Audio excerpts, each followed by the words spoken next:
আসসালামু আলাইকুম গাইস। দেখুন তো আমরা সবাই মিলে আজকে ছাদে চলে আসছি, কারণ আমরা এখন থেকে সবজি টবজি আর কিনবো না ভাবছি। তাই সবজির গাছই কিনে নিয়ে চলে আসছি, যাতে আমরা নিজেরাই সবজিগুলা উৎপাদন করতে পারি এবং নিজেরাই বাসায় বসে সেগুলো খেতে পারি। আপনারা এই বর্ষাকালে যেহেতু বৃষ্টি হওয়া শুরু হয়েছে, আপনারাও আমাদের মতো কিন্তু দুই একটা গাছ কিনতে পারেন এবং এই সুন্দর ভাবে গাছগুলো রোপণ করতে পারেন।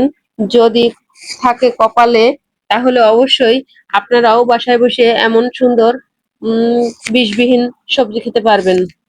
জানি না হবে কিনা, তবে চেষ্টা করতে তো আর বাধা নাই।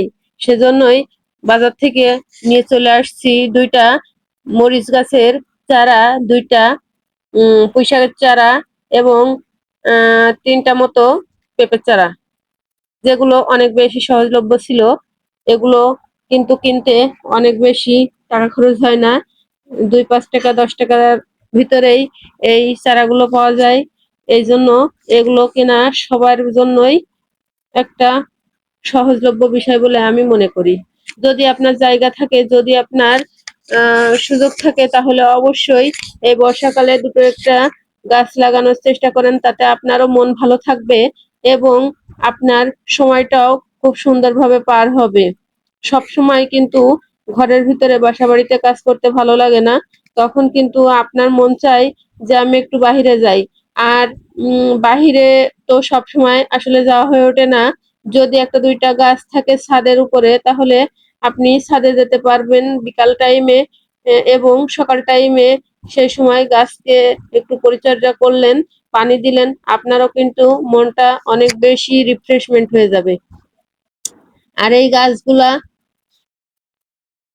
লাগায়ে যদি আপনি ঠিক মতো পানি দেন, পরিচর্যা করেন, ইনশাল্লাহ বেঁচে যাবে।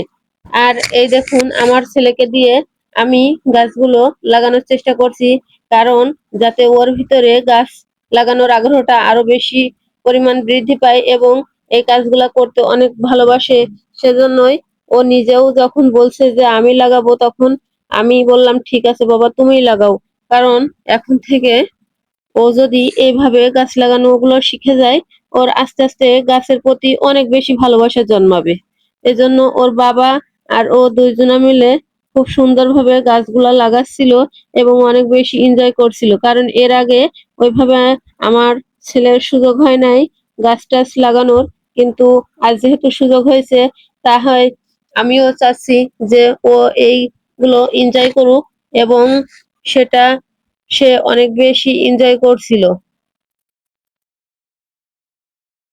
এগুলো কিন্তু খুবই সাধারণ এবং তুচ্ছ ঘটনা, যেগুলো আপনারা হয়তো দেখলে আপনাদের হাসি পাবে, কিন্তু আমার কাছে অসাধারণ লাগছিল। যেহেতু এটা সবাই মিলে করছি, যতই ছোট্ট এবং তুচ্ছ কাজ হোক না কেন, এটা কিন্তু আমাদের ফ্যামিলির একটা বন্ডিং তৈরি হচ্ছে এবং আমরা সবাই সবার প্রতি যে আন্তরিকতার নজরে তাকাই এবং সবাই মিলে কাজ করতে ভালোবাসি, এটা তার উদাহরণ। ধন্যবাদ।